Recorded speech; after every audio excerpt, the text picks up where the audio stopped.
Hello again. Back with another video about the Allstar USB fobs. I made a pretty quick overview earlier of the videos that I have of the fobs that I have or that I had made, and I have some updates on what I've done since. I've switched to a new device that I found has the CMedia CM119 chip on it now that doesn't have that blob of epoxy. That's annoying and useless. Previously, I've been using the Startech USB fob, which is this guy right here. I've been modifying, as you saw in my previous videos. It's a fairly large device, pretty easy to solder stuff onto, and works extremely well. I've made a bunch of these, and one thing that I found though is suddenly these things are getting harder to come by on Amazon. Used to be on Amazon Prime, I was able to order 5, 10 of them in a clip, and they deliver them in 2 days. Then all of a sudden they went off of Prime and they take a week to get here, and they're not always in stock. So it's kind of led me to a search for a different device, so to modify on my own, which led me ultimately to try something new. So this is the device. It's made by a company called SYBA. I'm guessing the way it's pronounced. It's a smaller device, but it does contain the CM119 chip. Actually says it right on the packaging. So it actually works extremely well. Trying to get this case open though is a bit of a pain. As you can see here, it's glued shut, so trying to prise it apart, it's a little bit of a challenge, but it can be done if you're careful. Usually I just do it all with this with the screwdriver. By the way, side note, if you're looking for a good set of medium-sized precision screwdrivers, I do recommend this set. It's actually made by Gear Wrench, and I've had this set forever, at least 5 years, forever to me. I believe that's the part number, if I can read it, it's 80055. You can actually get these on Amazon. I found these originally in Advanced Auto Parts, and I went back to buy more and I couldn't find them. They come in a pretty nice case. It snaps shut. It's a pretty durable case and works exceedingly well. Amazon's got them. I think they're like $15. If I find them, I'll put a link in the description for them. But very durable. I've pried and with these, haven't bent the shafts. They're very comfortable. They got a nice floating knob at the top for being able to turn screws in and out very fast. So I highly recommend these.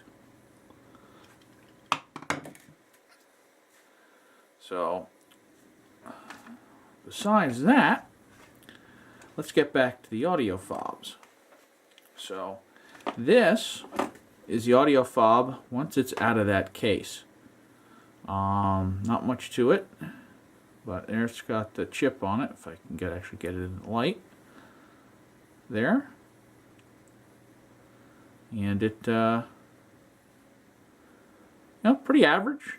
Not much going on. There's less going on this chip than there is on say this. If you look at compare the physical sizes of them, this one's a little wider, but this one's a whole lot longer.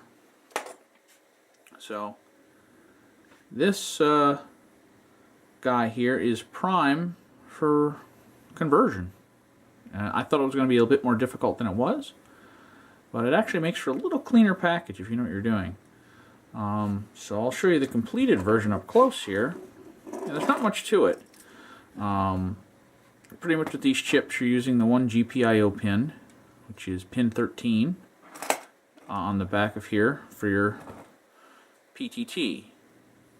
And there's one resistor that goes to the base. It's a 10K resistor that goes to the base of the transistor, which then allows the transistor to be driven and sink enough current to actually give you a contact closure, a pull to ground, enough current pull to ground in order to key whatever device you're trying to key. And then there's a 330 ohm resistor here that is meant to drive an LED, the PTT LED. So, and then this is our transistor, it's a standard 2N3904, which is general purpose transistor. And then here we have a center tapped potentiometer. I believe it's a 15-turn potentiometer, and it's 100K ohm, and it that limits your receive audio going in, so that you can adjust the receive audio going into the mic input of this. One important thing you need to know is the mic element on these units is biased, because it's meant to drive an electric mic cartridge. It's biased with I measured about 4.5 volts, and you can either remove a resistor that's on the board to get rid of the mic bias, or you can use a blocking capacitor to block the DC voltage. I opt for removing the chip to get rid of the bias voltage.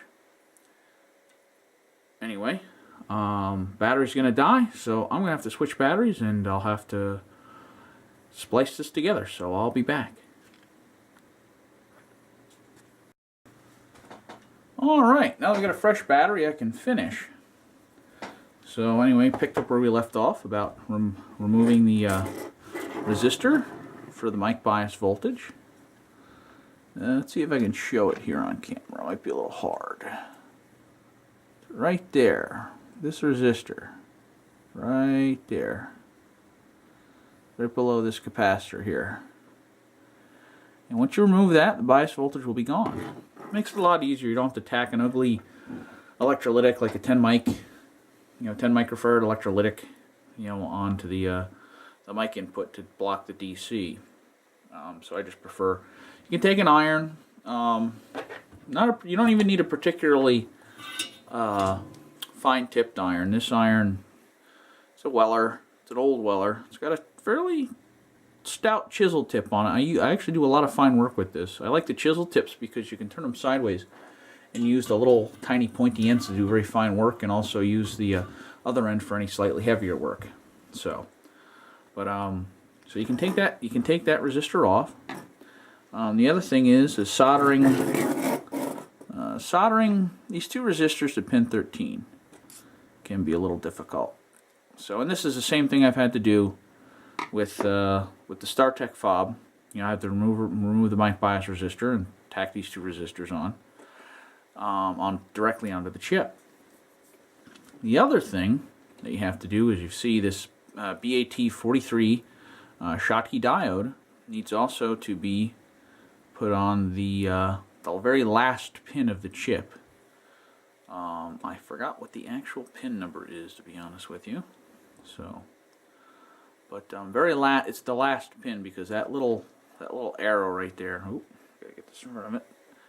That little arrow right there indicates pin 1. So that was a little tricky for me. One of the issues is you got this diode on there, and you got a wire soldered directly to the diode, and that's a lot of stress to put on that tiny leg of the IC. One way that I have come up with, I did it on another unit, the other one of these I made, is I coated the back of this in 2-part epoxy, and it's non-conductive once it dries, and it epoxies all these components into place and makes this a little bit more robust.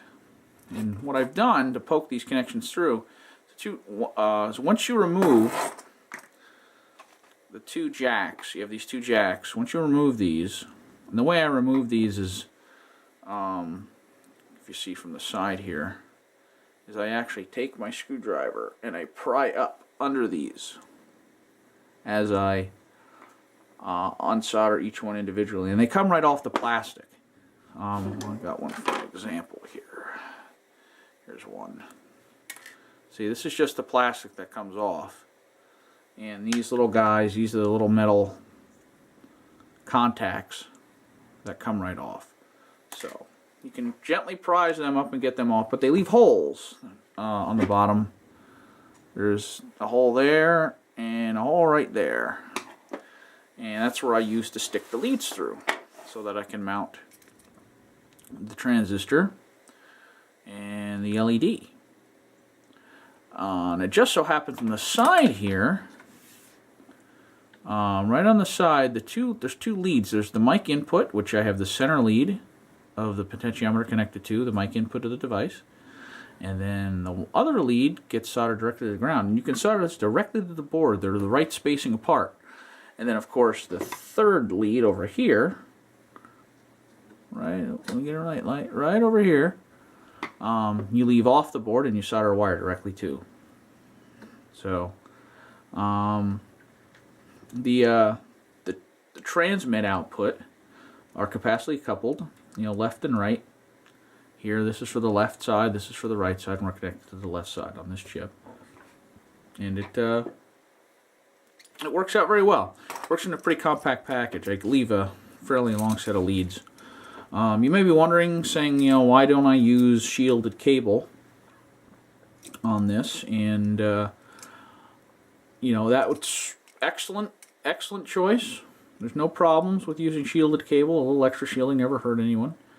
But I've come to find I haven't needed it. Even in a high RF environment, I have not had a problem with RF sneaking its way into this device.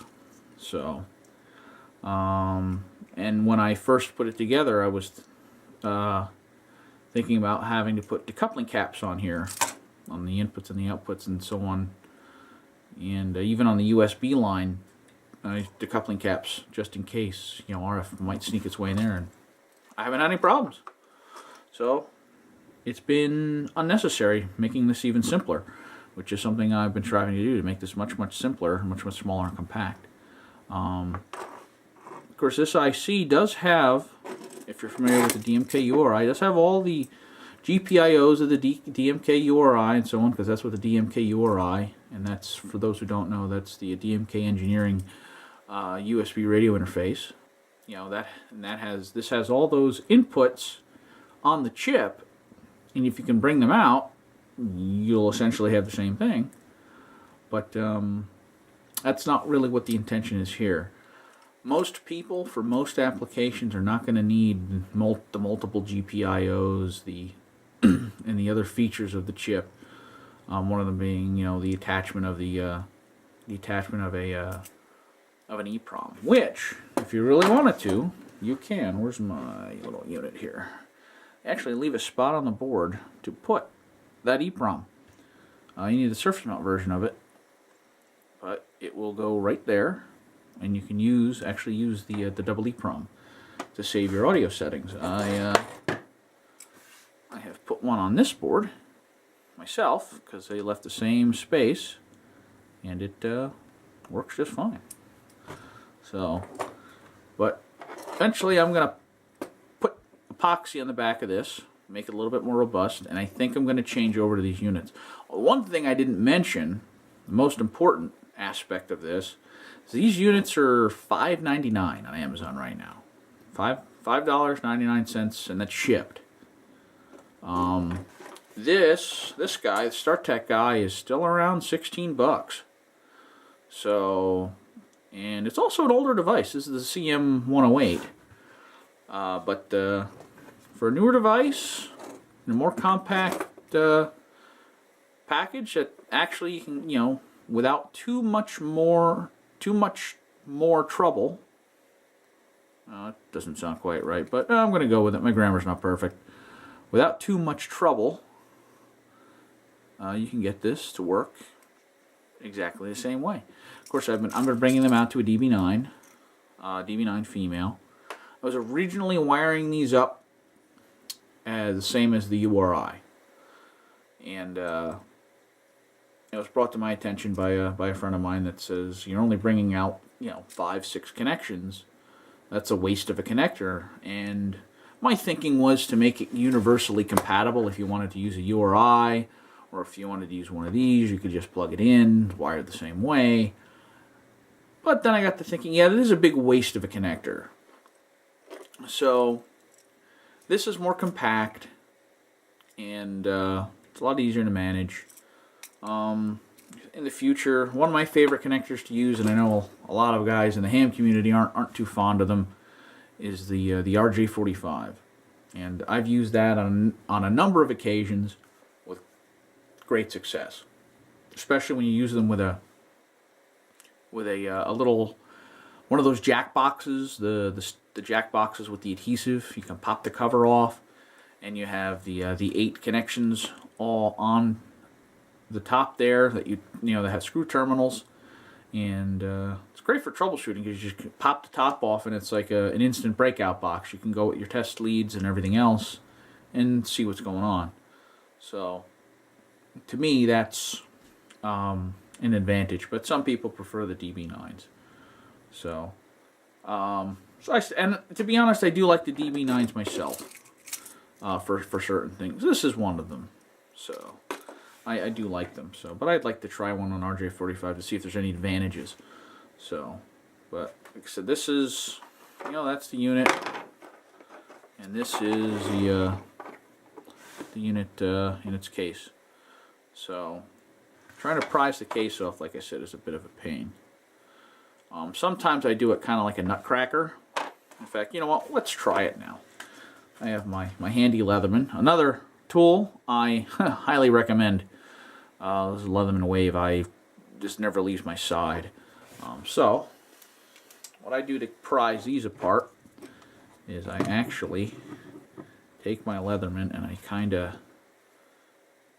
crack it a little bit. I don't know if you can hear that or not, but it did crack a little tiny bit. Let's see if I can do it again.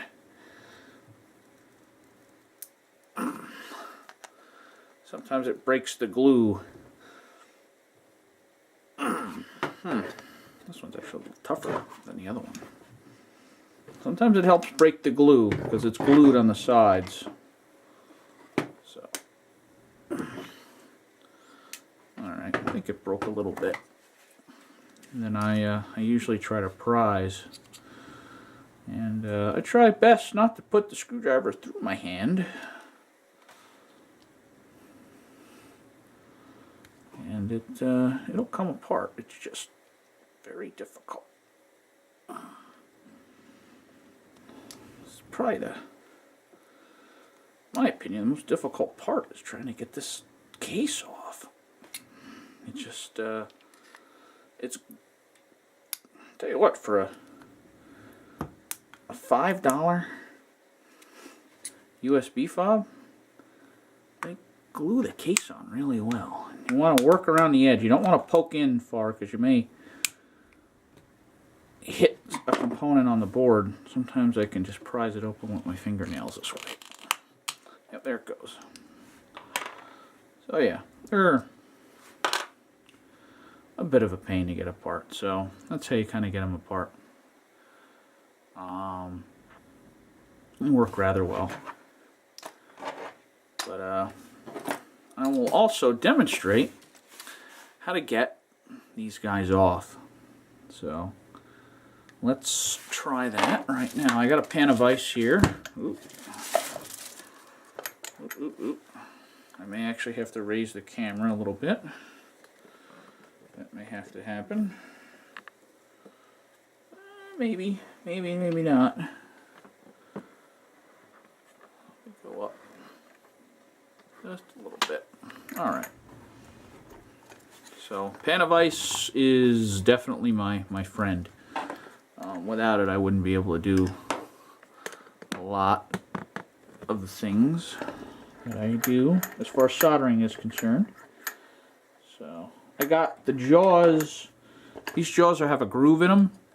They come standard with just flat jaws, which when you're trying to hold little boards, the flat jaws can be very infuriating because it doesn't hold them securely. Like this one, I can get it in that groove and the board.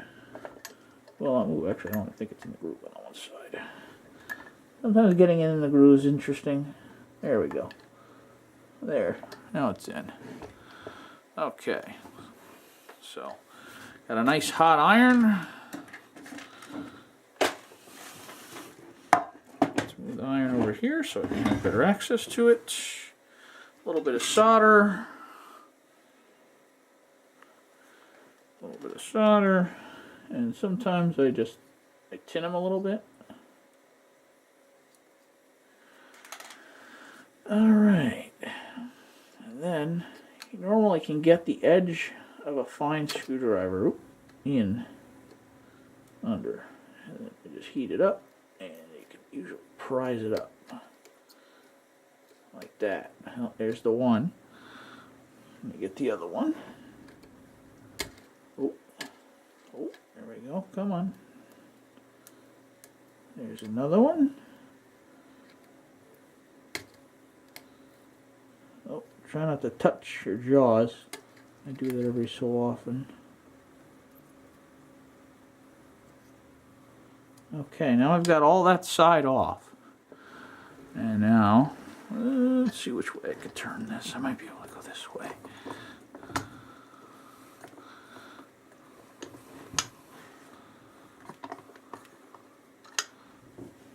And then I should be able to touch each one and pop them off. I may hit the floor, but as long as they're out of the way. Ah, there you go. Yeah, that guy's off. And then I do the same thing. Oh. Get back in there before I melt something. Which, I don't know about anybody else, but I've melted plenty with my soldering iron. Actually, I think I'll still continue this way. And, just trying to get it under just enough. Probably should use a small screwdriver.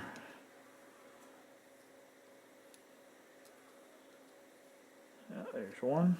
That was a little difficult. I'm going to tin the other guys.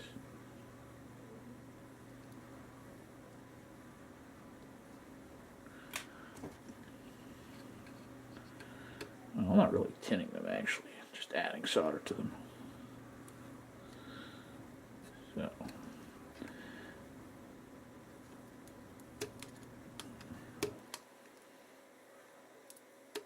You don't want to keep your iron on there for too long because you don't want to lift the pad or damage the board. You just want to get it up high enough, and now I can get this off.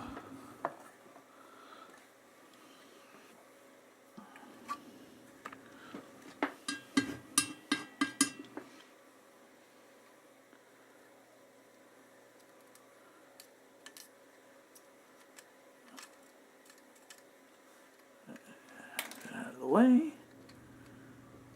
There we are. And the last one. Alright.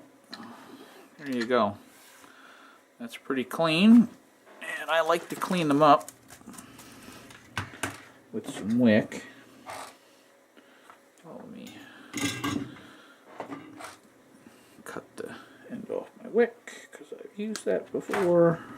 And then clean up all the connections. There's not much solder there, so you don't need very much wick.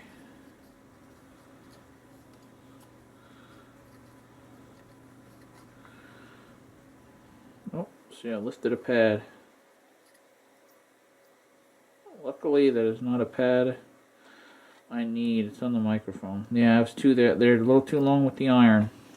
So, it does happen. That trace, actually, let me get a little closer here.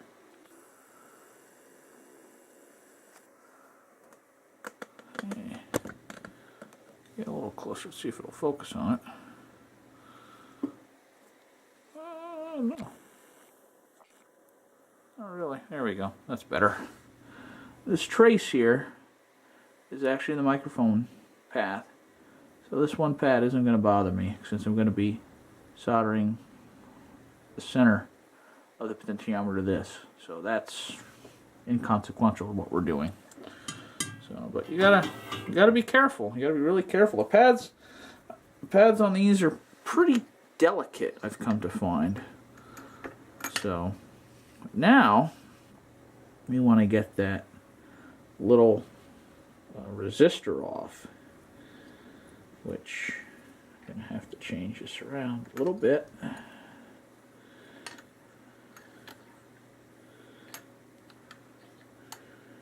So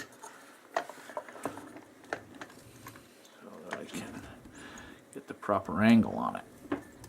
There we go. My method for getting these off, getting chip resistors off, is pretty simple. I usually add a little solder to one side or the other, and kind of and just slide back and forth, just like that, and off it comes. It's gone. So make sure you didn't put any solder on any of their components. You know, didn't make any bridge anything, or bridge any gaps. So that's pretty much the start. That's the prep work you need to do to start this. From there, you solder on your components, you know, over here, over on this side, on this pin right here, this end pin. You solder on your 2 resistors for the transmit LED. And of course, you know, this is assuming you want the indicators for this unit. You don't have to put a transmit LED on if you don't want to. One thing it does have already that the Startech did not have, I don't know if I'll be able to show it to you. Oh, right there. Where are we? Right there. This is the heartbeat LED. It's already on the board. Startech doesn't actually have that on the board. But you could use one resistor, a 10K, to drive the base and not care about the transmit LED to make this even simpler. So that's another thing you could also make simpler.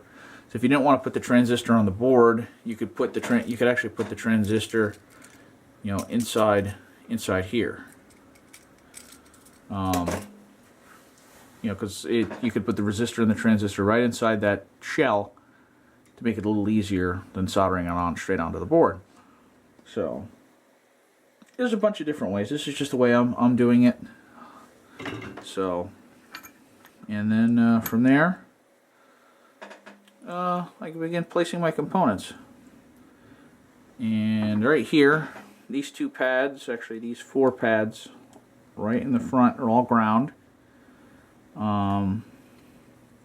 This is the right, this is the left, and this is the microphone connection right here that I cooked the pad. Actually, I think the pad re-glued itself. Yeah, it did. So sometimes if you heat the pads up, slide them back into position, they'll re-glue themselves down. So, but ideally they shouldn't have that happen. You know, I left my iron there a little too long. It's only because the camera's kind of in the way a little bit. But there you go. Eventually, once you place all the components on the board, this is what you should have. At least what I made. So I've been using this this wire. It's 24 gauge hookup wire. Actually, a whole box. Let's move this out of the way. It's a whole box. Nice hookup wire. I have to say. Once again, another Amazon product. You know, has nice spools, a hookup wire. Comes with 6 spools. It comes with, you know, blue, green, white, black, yellow, red. So, and once again, like I said, another Amazon find. I'm very, very fond of Amazon. It's partly by necessity, because where I live, I'm at least a half an hour to 45-minute drive from anything. So I have a tendency to order a lot of things and have them delivered. I tell you what, I've actually calculated out how much it would cost me in gas to get some of the things that I purchased on Amazon. You know, as far as basic necessities. As to how much my Prime membership costs, as to how much they cost in the store. You know, I did all the price comparisons and so on. And even with the prices being slightly higher, I went out. it would cost me more in gas. Even the gas prices now in my area are like $1.95 a gallon for regular.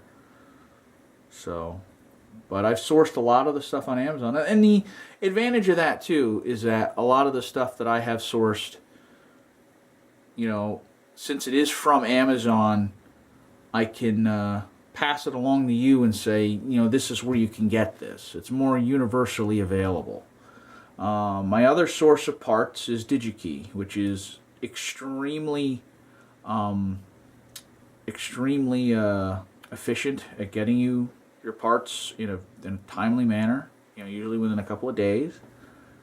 Their search tool is excellent, trying to find parts. They usually have correct pictures of parts. I do, you know, a lot of part supply houses do this is a general representation of a part. So, but they give actual descriptions of parts.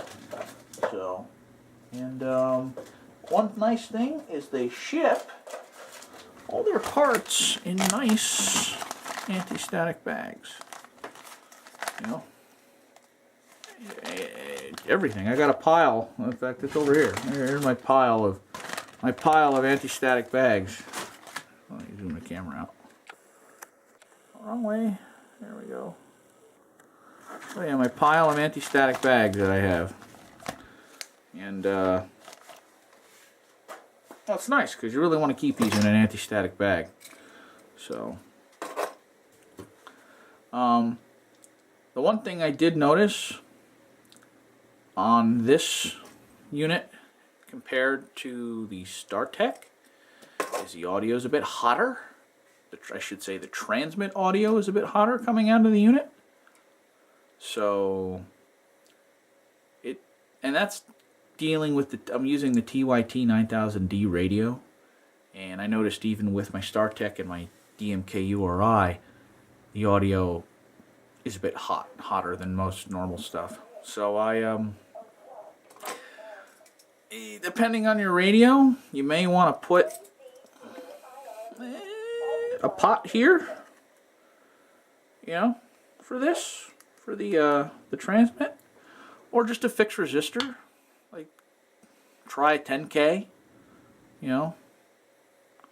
I mean, I'd say have a 10K and a 1K handy.